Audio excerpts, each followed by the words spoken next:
السلام علیکم۔ انسان کی کہانی میں ہم نبیوں کی داستان میں یہ دیکھ رہے ہیں کہ خدا کس طرح انسانوں کے ساتھ معاملہ کرتا ہے۔ اس کے ساتھ ہم وہ دلائل بھی دیکھ رہے ہیں جو قرآن مجید نے اپنی دعوت کے شواہد کے طور پر پیش کیے ہیں۔ آج بھی ہم ایسے ہی اہم شواہد کا مطالعہ کریں گے۔ اس دنیا میں پہاڑ اور ستاروں جیسی مادے کی ابتدائی شکلیں کروڑوں اربوں برس کی زندگی جیتے ہیں، اور کائنات کی اعلیٰ ترین پروڈکٹ یعنی انسان چند برسوں میں مر جاتا ہے۔ یہ وہ انسان ہے جو خواہش کا سمندر سینے میں رکھتا ہے، مگر غربت، محرومی، بیماری اور معذوری کے ہاتھوں تسکین کے چند قطروں سے بھی محظوظ نہیں ہو پاتا۔ جو ملتا ہے وہ جلد ہی بوریت اور بیزاری میں بدل جاتا ہے۔ آخر کار یہ انسان بڑھاپے کی بے بسی کے بعد موت کی وادی میں خاموشی سے اتر جاتا ہے۔ انسان کے اس المیہ کا ذمہ دار کون ہے؟ ہم سب انسان ہیں، لیکن اس کے باوجود ہم برابر نہیں۔ انسانوں میں کوئی خوبصورت ہے، کوئی بدصورت، کوئی ذہین ہے، کوئی احمق، کوئی امیر کے ہاں پیدا ہو کر عیش کرتا اور کوئی غریب کے ہاں جنم لے کر محرومی کی زندگی گزارتا ہے۔ کوئی مٹی کو ہاتھ لگاتا ہے تو سونا بن جاتی ہے، اور کوئی زندگی بھی لگا دے تو مایوسی کے سوا کچھ ہاتھ نہیں آتا۔ انسانی زندگی میں نعمتوں اور محرومیوں کی اس غیر منصفانہ تقسیم کا ذمہ دار کون ہے؟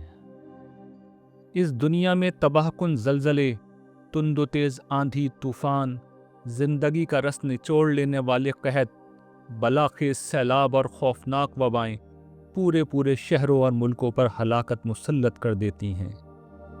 فطرت کو اجتماعی موت کا یہ خوفناک روپ ادا کرنے والا کون ہے؟ مدر ٹریسا کا شمار ان لوگوں میں ہوتا ہے جنہوں نے اپنی ساری زندگی انسانیت کے لیے وقف کر دی۔ ان کی خدمات کے اعتراف میں انہیں کئی عالمی ایوارڈ بشمول نوبل انعام عطا کیے گئے۔ مدر ٹریسا مذہبی طور پر کیتھولک چرچ سے وابستہ ایک نن تھیں، جنہیں سینٹ کی سطح کا ایک بلند مرتبہ مذہبی شخص قرار دیا گیا۔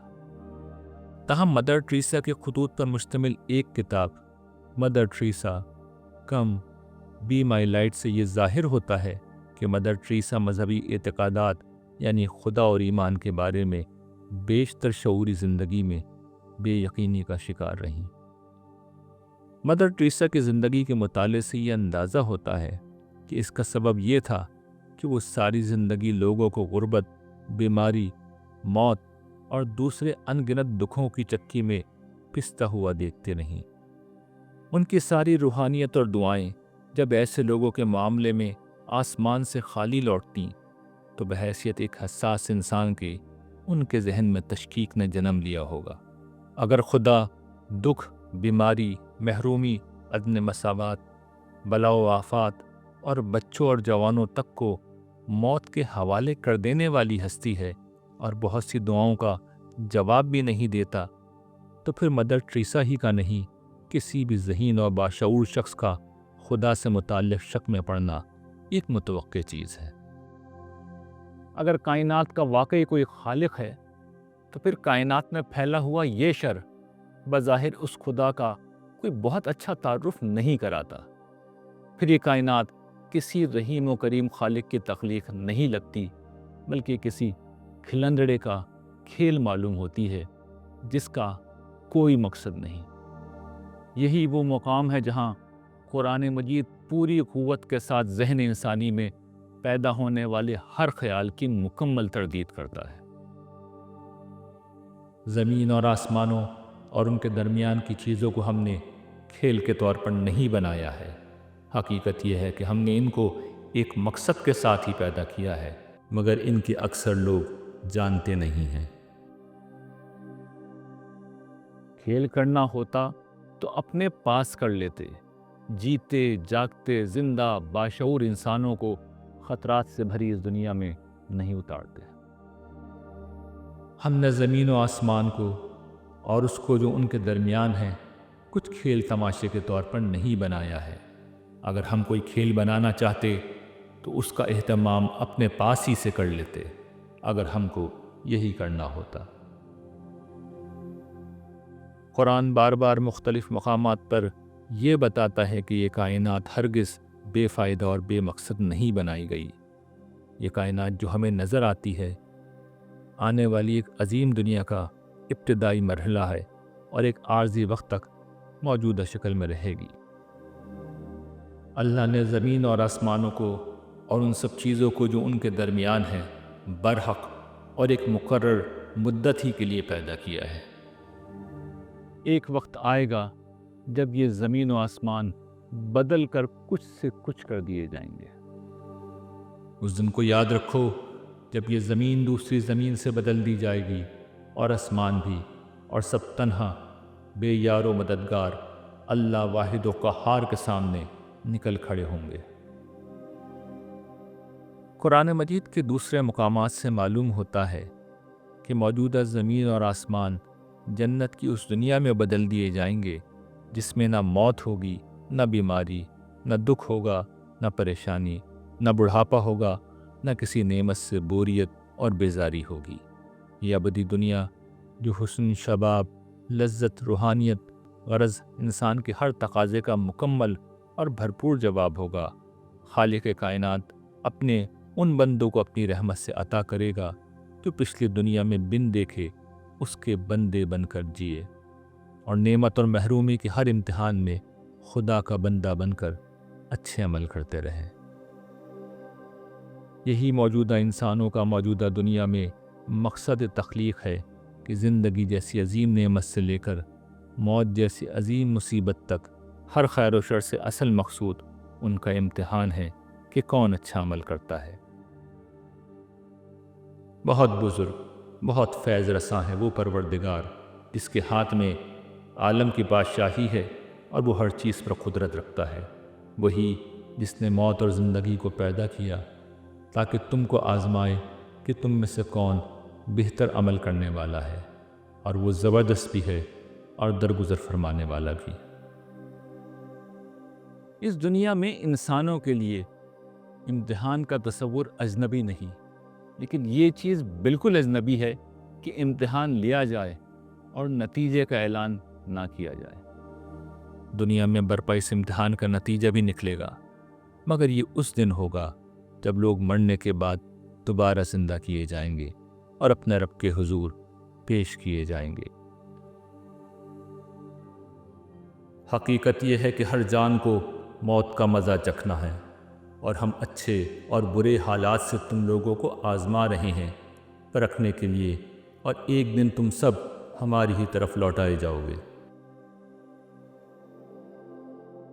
اس دنیا میں انسانوں کی زندگی بے مقصد ہے، نہ یہ کائنات بلا وجہ تخلیق کی گئی ہے۔ جو ہستی عدم سے مادے کو وجود میں لا سکتی ہے، مادے سے حیات اور حیات سے انسان کی شکل میں اعلیٰ ترین درجے کا شعور پیدا کر سکتی ہے، اس کے متعلق یہ سوچنا کیسے درست ہو سکتا ہے؟ کیا تم نے خیال کیا ہے کہ ہم نے تمہیں بے مقصد پیدا کیا ہے اور تم ہماری طرف لوٹائے نہیں جاؤ گے؟ سو بہت برتر ہے اللہ، بادشاہ حقیقی، اس کے سوا کوئی معبود نہیں ہے، عرش کریم کا مالک۔ قبرستان ہم میں سے ہر شخص کا انجام ہے، ہم نیک ہوں یا بد ہمیں یہیں آنا ہے، لیکن اگر ہر نیک و بد کا انجام یکساں طور پر مٹی ہی ہے تو اس سے زیادہ مایوس کن بات اس کائنات میں کوئی دوسری نہیں ہو سکتی۔ قرآن مجید ایسی ہر غلط فہمی کو دور کر کے یہ بتاتا ہے کہ ایسا نہیں ہوگا، بلکہ بدکاروں کو اپنی بدی کا انجام بھگتنا ہوگا اور نیکوکاروں کو پوری کائنات جنت بنا کر ان کی نیکیوں کے بدلے کے طور پر دے دی جائے گی۔ یہی وہ عدل و رحمت ہے جس کے لیے روز قیامت برپا کیا جائے گا۔ یہ برائیوں کا ارتکاب کرنے والے سمجھے بیٹھے ہیں کہ ہم انہیں اور ایمان لانے والوں اور نیک عمل کرنے والوں کو ایک جیسا کر دیں گے کہ ان کا جینا اور مرنا یکساں ہو جائے گا۔ بہت برا حکم ہے جو یہ لگا رہے ہیں۔ اللہ نے تو زمین اور آسمانوں کو مقصد کے ساتھ پیدا کیا ہے کہ لوگوں کا فیصلہ کرے اور اس لیے کیا ہے کہ ہر شخص کو اس کی کمائی کا بدلہ دیا جائے، لہٰذا یہی ہوگا اور لوگوں کے ساتھ کوئی ناانصافی نہیں کی جائے گی۔ اس کے ساتھ قرآن مجید ہمیں یہ بتاتا ہے کہ یہ کائنات خدائے رحمان کی رحمت کا ظہور ہے۔ یہاں یقیناً وہ سارے مسائل پائے جاتے ہیں جن کا ذکر ہم نے پیچھے کیا، مگر اس کے ساتھ ان گنت نعمتیں بھی پائی جاتی ہیں۔ دنیا میں پائی جانے والی بے گنتی نعمتوں کے ساتھ یہ مسائل ہی خیر و شر کا وہ امتحان تخلیق کرتے ہیں جن سے انسان کو گزرنا ہے۔ آخرت اس امتحان کا ابدی نتیجہ دیکھنے کی جگہ ہے۔ اس ابدی نتیجے کی ایک شکل جنت ہے، اور دنیا میں پائی جانے والی تمام نعمتیں اس جنت کا ابتدائی تعارف ہیں، اور اس دنیا میں پائے جانے والے سارے مصائب اور محرومیاں جہنم کا ایک زندہ تعارف ہیں، تاکہ لوگ جہنم کے انجام سے بچنے کی جد و جہد سنجیدگی کے ساتھ کریں۔ چنانچہ اصل مسئلہ یہ مصائب نہیں، وہ انداز فکر ہے جو اس عارضی دنیا میں ابدی دنیا کے سامان ڈھونڈتا ہے۔ قرآن ہمارا انداز فکر درست کراتا ہے، اور جس کا انداز فکر درست ہو جائے اس کا ذہنی سکون تمام تر مسائل کے باوجود درہم برہم نہیں ہوتا ہے۔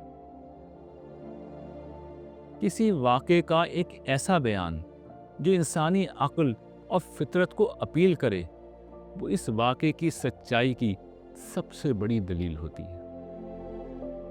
یہی قرآن میں بیان کردہ مقصدیت کی دلیل کا معاملہ ہے کہ یہ موجودہ دنیا کو دارالامتحان کے طور پر پیش کر کے اور آخرت کی زندگی اور بدلے کا تصور دے کر وہ مسنگ لنک فراہم کر دیتی ہے، جس کے بعد انسانی عقل اپنے ہر سوال کا جواب اور انسانی فطرت دل کا اطمینان پا لیتی ہے۔ قرآن مجید موجودہ دنیا کی نامکمل تصویر کو نہ صرف مکمل کرتا ہے، بلکہ یہ سمجھاتا ہے کہ تنہا یہ کائنات کیسے نامکمل ہے۔ قرآن مجید جوڑوں کی مثال دے کر یہ بتاتا ہے کہ کائنات کے خالق کا طریقہ تخلیق یہ ہے کہ وہ چیزوں کو جوڑے کی شکل میں پیدا کرتا ہے۔ ہر جوڑے کے دو اجزاء ہوتے ہیں جو مل کر تخلیق کا مقصد پورا کرتے ہیں۔ انسان اس کی سب سے بڑی مثال ہے، جو مرد و عورت کی شکل میں پیدا ہوتے ہیں۔ اس دنیا میں اگر صرف مرد ہوں تو ایک نسل میں زندگی ختم ہو جائے گی۔ یہی معاملہ عورتوں کا ہے۔ یہی جوڑے حیوانات میں بھی ہیں اور نباتات میں بھی۔ اسی طرح سورج اور چاند، دن اور رات، زمین و آسمان کا معاملہ ہے۔ ان جوڑوں کی مثال دے کر قرآن مجید یہ بتاتا ہے کہ موجودہ دنیا کا بھی ایک جوڑا ہے جو آخرت کی دنیا ہے۔ آخرت سے مل کر ہی موجودہ دنیا اپنی معنویت کے ساتھ سامنے آتی ہے۔ دلچسپ بات یہ ہے کہ قرآن مجید کی اپنی بیشتر صورتیں جوڑے کی شکل میں آئی ہیں جن میں ایک مضمون مکمل ہوتا ہے۔ اس کی ایک نمایاں مثال خود صورتوں کا وہ جوڑا ہے جن میں جوڑے کی یہ دلیل تفصیل سے بیان ہوئی ہے۔ یہ سورہ شمس اور سورہ واللیل ہیں جو آپس میں جوڑا ہیں اور کائنات میں نظر آنے والے نمایاں جوڑوں سے یہ استدلال کر رہی ہیں کہ دنیا ہے تو آخرت بھی لازماً ہوگی۔ سورج گواہی دیتا ہے اور اس کا چڑھنا، اور چاند جب اس کے پیچھے آئے، اور دن جب اس کو روشن کرے، اور رات جب اس کو ڈھانپ لے، اور آسمان جیسا اسے بنایا، اور زمین جیسا اسے بچھایا، اور نفس اور جیسا اسے سنوارا، پھر اس کی بدی اور نیکی اسے سجھا دی کہ روز قیامت شدنی ہے، اس لیے فلاح پا گیا وہ جس نے نفس کا تزکیہ کیا، اور نامراد ہوا وہ جس نے اسے آلودہ کر ڈالا۔ رات گواہی دیتی ہے جب وہ چھا جائے، اور دن بھی جب وہ روشن ہو، اور نر و مادہ کی تخلیق بھی کہ دنیا ہے تو قیامت بھی ہے، اور جو کچھ تم کر رہے ہو اس کے نتائج وہاں لازماً الگ الگ ہوں گے۔ دنیا میں چیزوں کا جوڑے کی شکل میں پایا جانا خود اس بات کی دلیل ہے کہ دنیا کا جوڑا آخرت ہے، اور اس کے بغیر موجودہ دنیا نامکمل اور بے معنی ہے۔ دنیا میں اشیاء کے جوڑے دو طرح کے ہوتے ہیں، ایک وہ جن کا ظہور ایک ساتھ ہوتا ہے، جیسے مرد اور عورت کا جوڑا جو دنیا میں ہر جگہ ساتھ ساتھ نظر آتے ہیں۔ دوسری قسم کے جوڑے وہ ہیں جن میں ایک وقت میں جوڑے کا ایک ہی حصہ ہمارے سامنے ہوتا ہے۔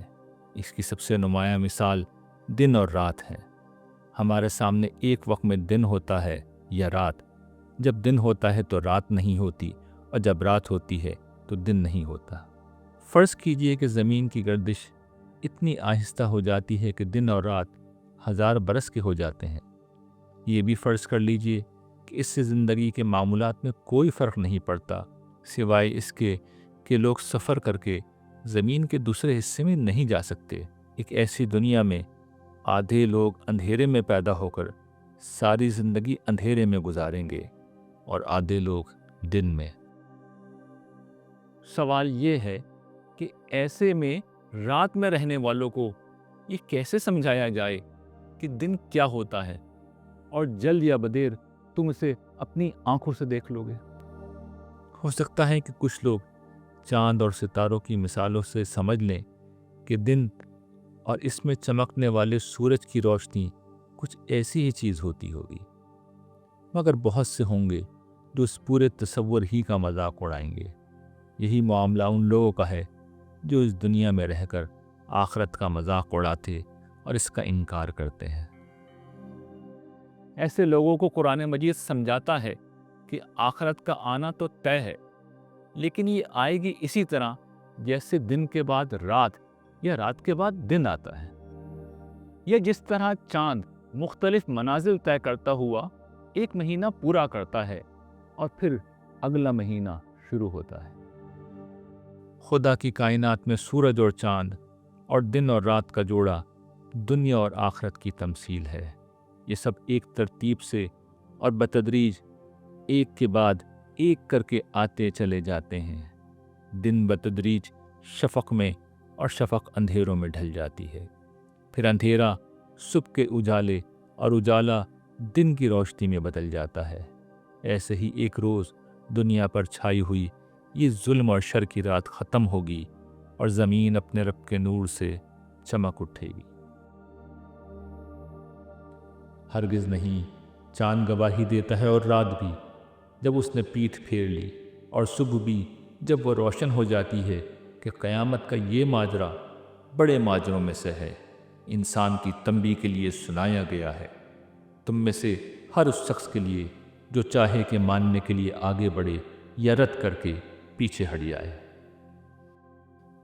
اور زمین اپنے رب کے نور سے چمک اٹھے گی، اور اعمال کی کتاب رکھ دی جائے گی، اور گواہی کے لیے پیغمبر حاضر کیے جائیں گے، اور وہ بھی جو گواہی کے منصب پر فائز کیے گئے، اور لوگوں کے درمیان انصاف کے ساتھ فیصلہ کر دیا جائے گا۔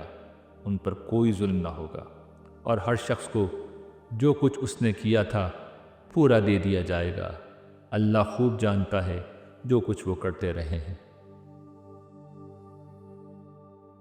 قرآن مجید آخرت کے سچ ہونے پر ایسے بالواسطہ استدلال بھی پیش کرتا ہے جو روزمرہ مشاہدات پر مبنی اور انتہائی معقول ہیں، اور اس کے ساتھ وہ دلائل بھی پیش کرتا ہے جن کی حیثیت سزا و جزا کے ضمن میں انسانوں کے براہ راست مشاہدات کی ہے۔ بنی اسرائیل کے جس عروج و زوال کو ہم انسان کی کہانی میں دیکھ رہے ہیں، اس میں انسانیت کے لیے آخرت کی سزا و جزا کی یہی دلیل ہے جو بنی اسرائیل کے صحیفوں میں آج بھی رقم ہے۔ اللہ تعالیٰ حضرت داؤد اور سلیمان جیسے لوگوں کو آخرت میں عزت اور انعام سے نوازیں گے، اور مجرموں کو جہنم کے قید خانے میں پھینک دیا جائے گا۔ بنی اسرائیل کی یہ داستان اس حقیقت کا بھی بیان ہے کہ اللہ تعالیٰ نے یہ دنیا کھیل تماشے کے طور پر نہیں بنائی۔ یہ ایک انتہائی سنجیدہ معاملہ ہے جس کے اچھے نتائج انسانی خواہشات سے کہیں زیادہ بہتر، اور برے نتائج انسانی برداشت سے کہیں زیادہ دردناک ہوں گے۔ انسان کی کہانی میں ہم بنی اسرائیل کے دور کے خاتمے کی طرف بڑھ رہے ہیں۔ یہ خاتمہ کیسے ہوا، اسے جاننے کے لیے انسان کی کہانی دیکھتے رہیں۔ اللہ حافظ. نگاہ شوق میں آ پردائے گماں سے نکل، میں اپنی ذات سے نکلوں، میں اپنی ذات سے نکلوں، تو لامکان سے نکل. نگاہ شوق میں آ پردائے گماں سے نکل، نگاہ شوق میں آ پردائے گماں سے نکل.